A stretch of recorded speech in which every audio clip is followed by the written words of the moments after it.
Customers are so happy with us. You guys notice how many wedding invites? He outkicked his coverage, that guy did. Yeah. Dude, you don't even need to press play. Lion's right there. You hear him in the video. He's like, that's the cougar. I know it. That's the cougar. Thomas like, no, there's no way. I red light the shot. I'm watching this video, and sure as shit, man, that thing, a long old tail, it's sitting down licking itself. Golly. They say you can't be too cautious, but I guess you can. Man, if you're not missing them, you're not hunting enough. If you miss enough of them, you get really good at making excuses. Well, at least we got good excuses. You know, you can't see every pig that's out there. Hey, man, you ready? I'm ready. All right. I go 3, 2, 1, boom. He panics, drops his gun, tripod, and everything, turns around the other way and starts running off.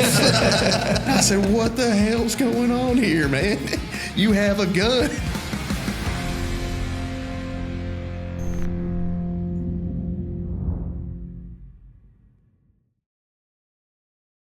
Welcome to the Nocpix Thermal Thursday podcast. This is our chance to sit down with you, talk about all things night hunting, and it'd be your first chance to learn more about new products and information as it becomes available. So let's take it to you, Casey. You've been here the longest. We'll start with you. Introduce yourself. What do you do here? And what's your favorite Nocpix product? Yeah, my name is Casey Cochran. I'm the Director of Sales here at iRadio USA. I run the revenue generating side of this whole enterprise here, and I got one of the biggest teams here under me, and a couple of studs here sitting at the table. We love doing this, and it's a pleasure to be able to sit here on the podcast, and we'll see how it goes. To Thomas, tell us a little bit about yourself. Yeah, I'm Thomas Craig, and I cover sales for Texas and Oklahoma. I've also got an associate, Colton Harris, and we've been traveling around, seeing everybody. It's a couple of important states. And a few years ago, if you just said I was sitting at this table, I'd have thought it was pretty cool because I was doing all my independent research and already saw that this was the best place to be. And now I get to go around and sell it, hunt with people. Cody? Name is Cody Giffen. Manage sales for the Great Lakes Territory. Also get to do a fair bit of coyote hunting up there. And manage Kentucky, Indiana, Illinois, Wisconsin. Kind of our bread and butter states for dedicated thermal sales, dedicated thermal shops. Some pretty great places up there. Perfect. So let's compare and contrast a little bit. We got the South and we got the northern part of the country. Cody, what's your favorite Nocpix product when you're out there hunting? Man, there's no substitution for resolution. It's going to have to be the S60R. That 1280 image, ocular zoom, ballistic calculator, you're not going to beat it. Yeah, it lives on a rifle. And to be honest with you, you might have to pry it out of my cold dying hands by the time we move on to something better. Yeah, we'll send you the bill. Yeah. Well. I don't see how it can get much better. Oh, just pay attention. It will. We'll see. Yeah. Thomas, how about you? I think you can. I agree. No substitution for resolution, and I like the S60R as well. I think you can get a lot of those same aspects out of one of our Rico units, a compact style. So like we got the Nocpix Rico 2, the RH50R. That's what I run. I run a lot of gas guns, spend a lot of time behind the 223. You can hate it if you want. I think it comes down to bullet selection. We hate it. Yeah, that's all right. I don't. It kills a lot of stuff.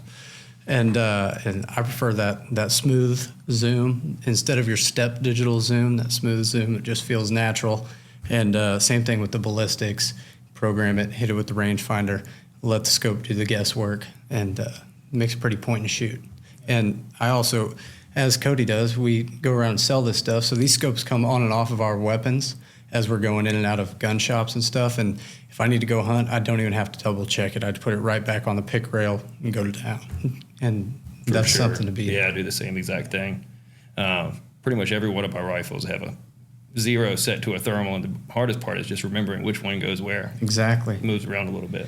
Yeah, the other night in the field, I thought that I was out of storage on my RH50R, and I actually hot swapped in the field for the scope that you're talking about, the 1280. Yeah. And it hadn't been on that gun since January, and when I pulled it out of the case, we took a hot water bottle and threw it out about 50 yards, punched it, it's good to go, and went and killed a coyote on the next stand. Oh, that's sweet. Yeah. 223 will take out a hot water bottle at 50 yards? It sure will, and the coyote a couple minutes It'll later. scare one pretty good. Casey, what do you think about 223? I mean, it's as old as time. I mean, people have had success with it. I mean, it's a predator killer. You know, you may have to thump a pig 5 or 6 times with it, you know. Yeah. But at the end of the day, it's all about shot placement. You know, you can shoot one with 22 behind the ear, but to each their own. You know, we give Thomas a little hell about it, but hey, if it works for you, it works. I've killed a lot of I don't stuff. personally shoot it, but can't knock a man. Yeah, for the doing 53 grain VMAX is made for a 1/8 twist, 16-inch 223. You can do a lot of work with it. What he's not telling you is all the stories I hear about, man, we would have won that tournament if those fox didn't just run away. Oh, okay. I swear they're bulletproof. No, a fox is a pretty gnarly creature. Oh, yeah. It wants to stay alive. Yeah. And about as tough as a squirrel. Okay. Yeah. Well, at least you're not shooting one of them high-fangled 22 Cream or 22 Arc, whatever. Yeah, I like some of that new stuff too, but don't sleep on the boomer cartridges, the 308, the 22 250 or 243. We got some in-house guys that like those cartridges too. I'm a fan of the 308. Yeah. Casey, how about you? I have a 308 bolt gun. Most of the time I'm not hunting with a gas gun. It's one of those rounds that's been around forever. It can kill anything at great distance. You can shoot 1,000 yards if you want to, but it's deadly on a pig, coyote, whatever. Maybe a little much for a fox. No, yeah. But I've seen Casey anchor some pigs, just flat sit them down in their track. Yeah, that's my bread and butter. That 6.8 SPC. I've had the same gun. I mean, I've had it for 7 years now, and you couldn't pay me enough money to get that off of me. And I run, in country, I like the Ace H50R. I love the 1280, but sometimes I want a little bit more base magnification. And the optical zoom is really nice, or the ocular zoom, I should say, especially whenever you're, trying to poke something out there 250 plus. And most of the time, whenever I'm hunting, it's not just perfect conditions. It's, hot or humid. So anywhere in the South or here in Texas, it's typically not going to be your ideal situation. But that's kind of what I lean towards all the time. You're telling me out in East Texas they don't have those nice, cool zero humidity nights? They're few and far between. Most of the time on those, I'm sleeping trying to get in a tree the next day. Certain time of the year, you say? Yeah, that November sweet spot of time. But I love hunting at night too. It's it's about the best fun you can have with your pants on. Yeah. Well, that ocular zoom you're talking about is unique because you can throw that thing over and mag it to your eye without compromising. Like these guys that are filming and putting them on YouTube and stuff, your resolution, your native magnification gives you that best footage. You can mag in without having to compromise. But it's so difficult to explain that to somebody because it doesn't resonate in the video. Right. So like if you get a good video and you're shooting good and it's happening pre-thermal. Mm-hmm. So, what you're looking through can't be portrayed on a video. And, unless a certain customer or somebody that could use that sees it for themselves, it's hard to explain without showing it to them. Exactly. But when you do it with digital zoom, it crops that image up, and that makes it not look quite as sharp on Absolutely. Post-production. They never look as good as they do in real life on video. Never does. Whether you zoom or not. Yeah, step one's getting them killed, and but you get some other guys. Yeah. Like If you think that the difference between the video now and what we post is that you should have had a one of those ones that had a DVR plugged into the side of it. Yeah. Yeah. Well, last week when I pulled that old dinosaur out of my office from thing I used to sell about 10 years ago, we did a little side by side, and I think it was eye opener for these kids. Man, there was the first thermal I ever looked through in my whole time was a 384 25 micron handheld, and it ran on AA batteries, 4 of them. It would run about 30 minutes and had the loudest auto nuke you could imagine. And this thing was $5,000. This was 2016, and we thought it was the greatest thing ever. That's right. I remember seeing some of the high dollar units at $10,000 back in the day, and looking at it and being like, "Dadgum." Yeah. Then you get out there in the field with something that's maybe half that. You're like, golly, I still don't know what I'm looking at. Yeah, but how cool is it now that, like, if you're a buyer, looking to buy your first thermal scope or any thermal scope, it's for a couple grand, you could get, what used to be $6,000-$7,000. And so, I mean, everybody sees like where it's at now, but if you just look back 7 or 8 years, I mean, how far has it came to like the barrier of entry is not what it used to be. And so it's a good time if any listeners here, want to buy a scope. It's about as good as it'll ever be.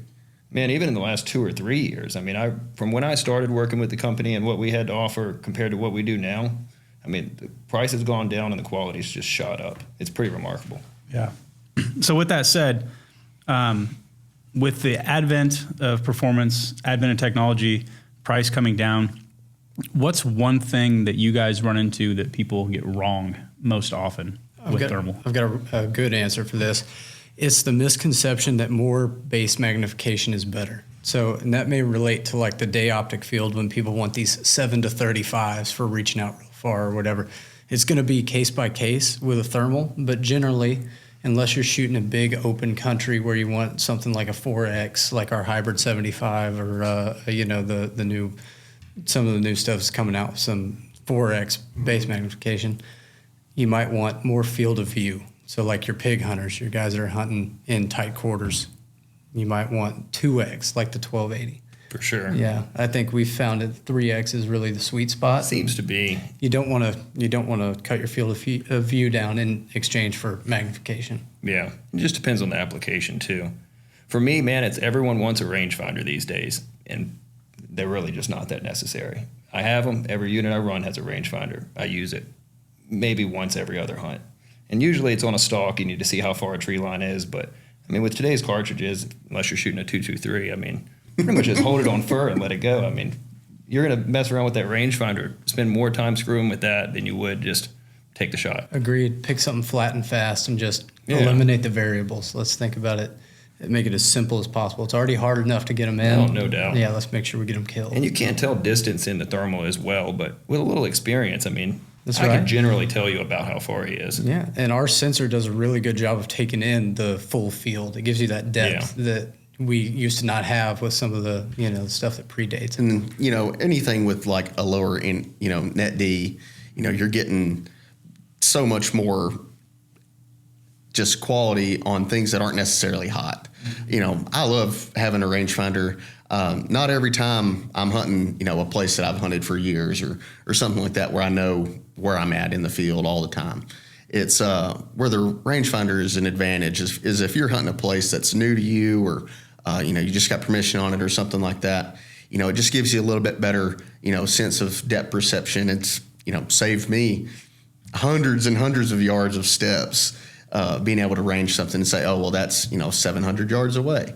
Maybe I can creep up on my buggy another, 200 yards and, save myself some time, a few steps, maybe getting chigger bites or something like that. Could mean all the difference. But, to Cody's point, it's not something that we use every single time, but it is a huge advantage in my opinion. What is your most memorable event from a hunt or something that sticks out that you always remember, whether it is when you got in the chiggers or thought you were 400 yards away, but you were, quarter mile away? Like what's one thing that sticks out to you? And that may be something that like technology now or what's in the products now would have helped you avoid, early on hunting. There's a lot of times where, you get in like some tall wheat or something like that. And, only maybe 2 or 3 pigs are above that wheat grain. And, there might be 30 in a group, but, having such better resolution stuff out right now and being able to kind of, detect something with maybe a lower heat differentiation, has, saved us a lot of headache and, maybe getting run over in a wheat field by some pigs. When you hunt something like that, and especially when you're shooting suppressed, they have no clue with all that stuff around their head. Most of the time they don't know where that's coming from, where the sound's coming from or what. So I've had a couple hairy situations like that having newer technology and better technology is the difference between you being able to see, an animal in that situation a little bit better. All right. So question of the day, when you guys are out and you're meeting new dealers, you're talking to customers at an event, and the brand Nocpix comes up, how do you guys describe Nocpix? What is Nocpix? What is the brand? I think the first thing you got to look at is the mission of what the brand is trying to do. why. And we're trying to produce the best image with all of the best features at the best value for our end user customer. And so, the image that we can produce with the battery life and all of the crazy cool things like the ocular zoom and, like a lower net D than any other scope on the market at, sub 15 millikelvin, we're pushing the envelope of what thermal technology can do, and we're offering it to that end user customer at an unmatched value. And so no matter which line, if it's the Slim, if it's the Ace, Rico 2, all the way to even the Lumi and Quest, it's the best you can get for the value or the money you're trying to spend. So there's somebody somewhere sitting on a couch saying, what did he say? Net D. Net D. How do you explain that to somebody and get them to understand all how right. first? So let's go back. All right. So we're 16 years old. We're in high school chemistry. And so you're in the lab, and there's a unit of measurement that measures heat called a Kelvin. And so, there's a millikelvin, which is 1,000th of 1 Kelvin, which is not very much of a degree or a change in heat. And so what that translates to is that our scopes can see smaller variations of heat, and what produces the best overall image in a thermal scope is not necessarily what is hot. Your hot spot that you're looking at. Sure, you want that to be clear too. But, say you're scanning or something like that. What makes the overall image better and encompasses the whole thing? It's going to be a smaller heat variation that will let you tell the difference between a trunk of a tree and a limb or leaves or grass on the field or whatever it is. And it also helps you so much with telling distance. And so having more of a heat variation that you can see will just help you produce such a better image. And I mean, that's the best way I know how to explain it. I made a C in that class. So. I mean, I think if you boil it down to three things: the sensitivity of the sensors, Yep. the resolution of the sensors, and the optimized eyepiece and displays, it all kind of ties into what I am confident will be the best optical experience anybody's gonna see if they compare these things apples to apples. So many times people will say, "Oh, it's a 640," or "Oh, it's a it's a whatever, it's a 1280." We learned that recently when you brought that 10, 12-year-old unit in. I mean, we've got a 256 unit from Nocpix that smokes that thing. Yeah, that was a 640. Probably a 25, 30 millikelvin sensor, and we put it up against a 256. Yeah. That cost $650. $550. Completely blew it out of the water. Oh, absolutely. Completely blew it out of the water. So he mentioned distance. Like distance and like depth of field has been a restriction in thermal for a long time.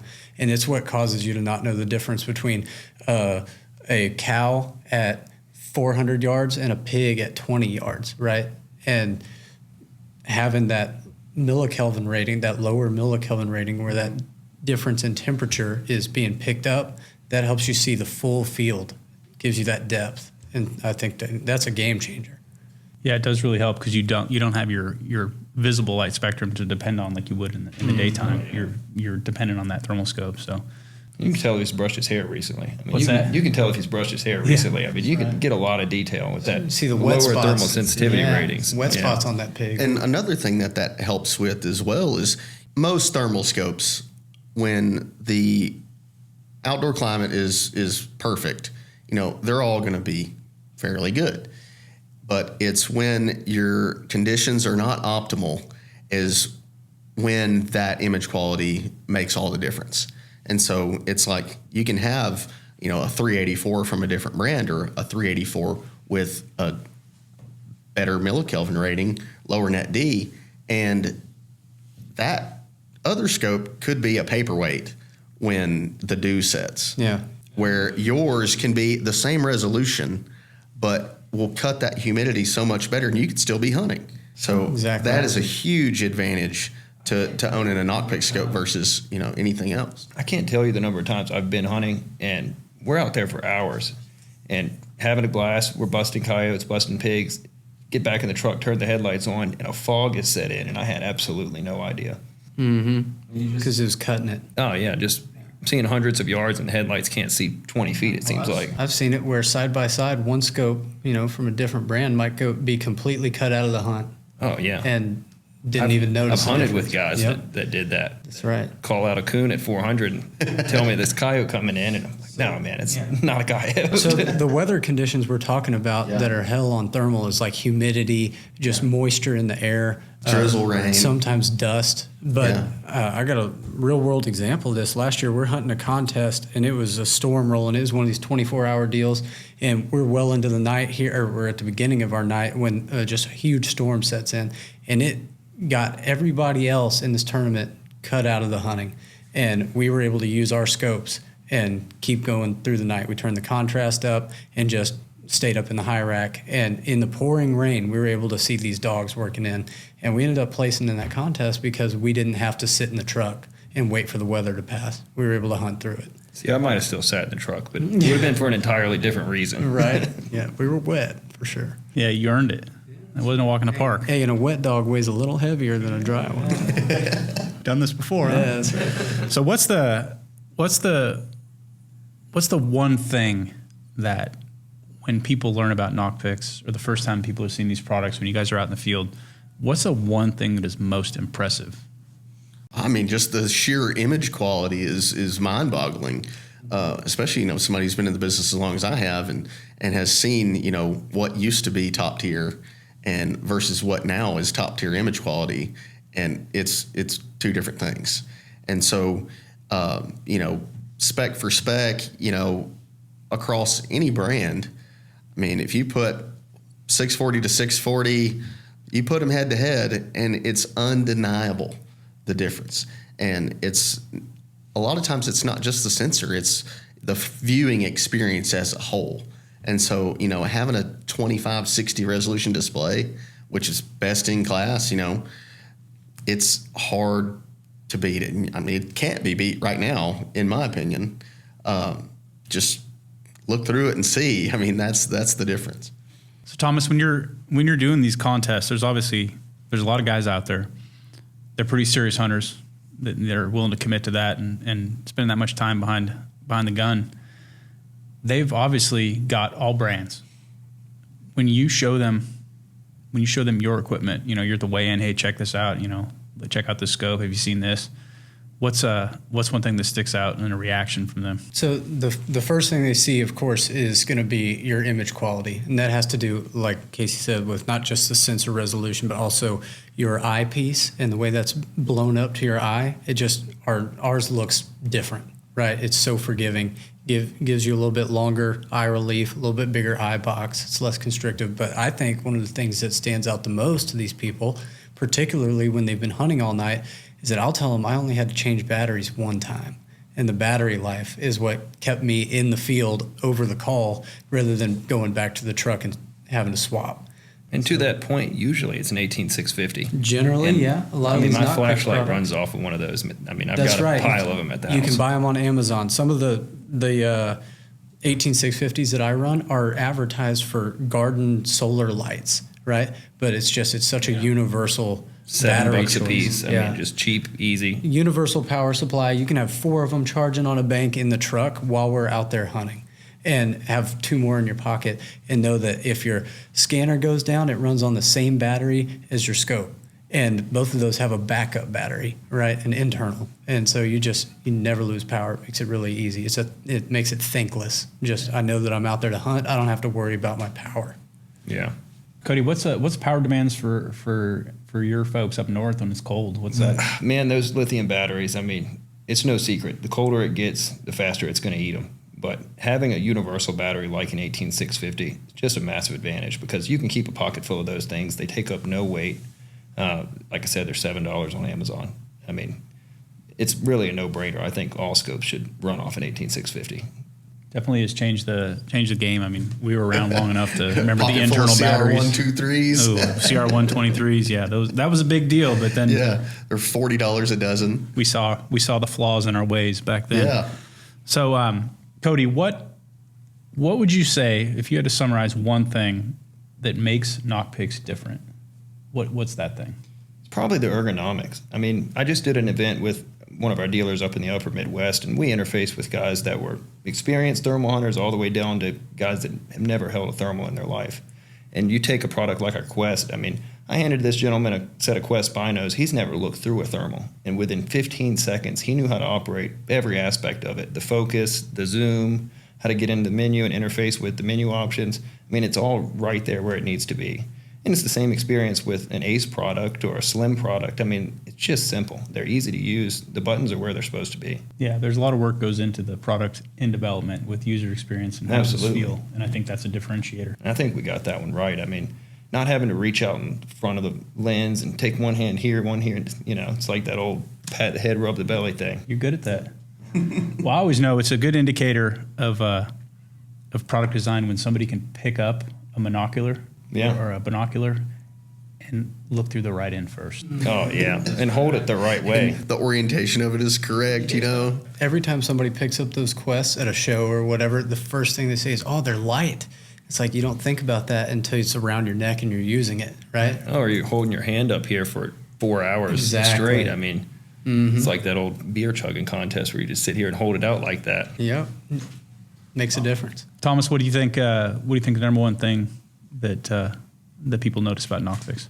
And I love Cody's answer. The ergonomics is really good, but I think that the image is just what separates. The first thing that people see when they look through something is the image, and it's just so sharp. And they may have a preconceived notion about what thermal is and what thermal looks like from looking at strip mall thermal. I won't name anybody, but gas station thermal, right?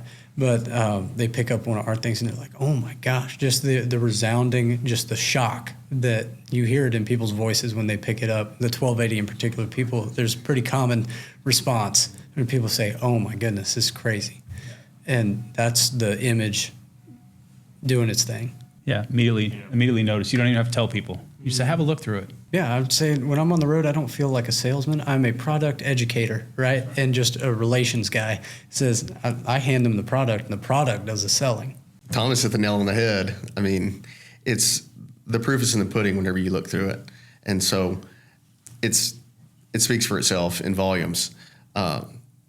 Just the size of the display, and the image not being stuck back in the thermal like it's in your face, and it's all in the viewing experience, and it's difficult to explain in a place like this, but it's one of those things that truly takes you looking and seeing for yourself, and it's that image quality and that viewing experience. I can't say it enough, is just second to none. Being able to know for sure that you've got a tournament in 2 weeks and this thing, for whatever reason decides to go down, you dropped it, you lost it, or the product just failed.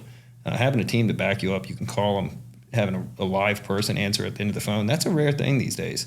Having somebody that actually goes out with the product, hunts with the product, has been in your position.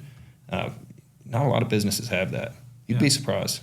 Yeah, I think Justice, our lead customer service agent down there, I think he may hunt more than a few of us around the office. Man hunts every single day.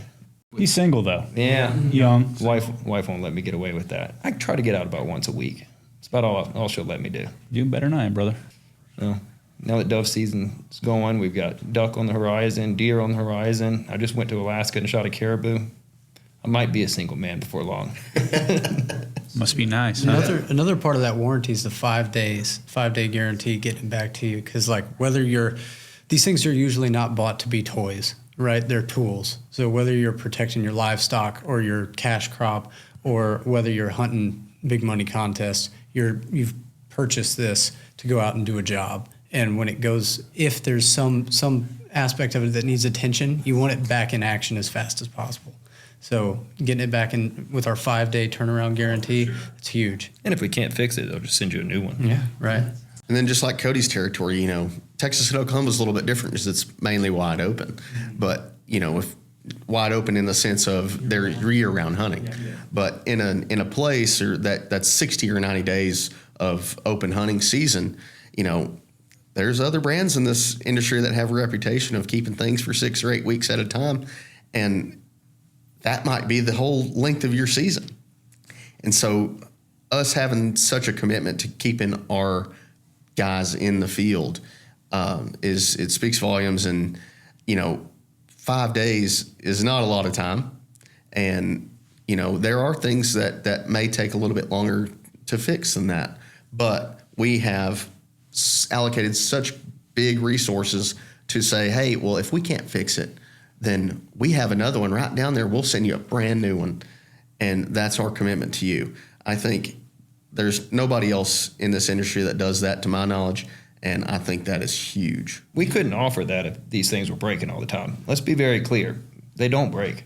But it's a computer. It sits on a gun. If it goes down, you've got that peace of mind. And our break room fridge is littered with these letters that have come in, or like thank printouts. yous. Yeah, thank yous that have come in and says they took care of me. They answered this question for me. The guys knew what they were talking about, and that word of mouth spreads. And being able to rely on that is that sells the brand. Customers are so happy with us. You guys notice how many wedding invites? Yeah, there's one. There's one sitting by the coffee maker Yeah, right we got now. another one. We We got another probably one need this to week. respond to that. Yeah, I was saying, do we get Here's to you, buddy. We got your wedding invite. Yeah, do we get a +1? Yeah. What happens if we actually show up? He outkicked his coverage. That guy did.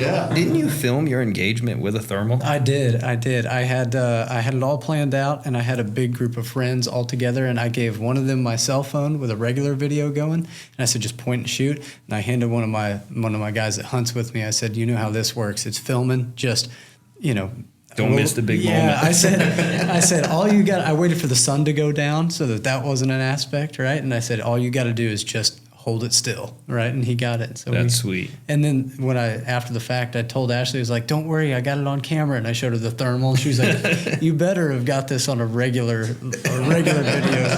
Well, that just goes to show that, we're living thermal. Oh, yeah. Everybody can say, oh, we go out and hunt, but how many guys recorded their proposal in thermal? Well, that's why we understand from a warranty perspective how important it is because we're out there using it. We're out there being hard on the equipment and relying on it. And we know that you're going to need it to work at a certain time. No so doubt. that's why, you might get it expedited back to make your hunt, right? I mean, look, 5 days is already fast enough. That's but right.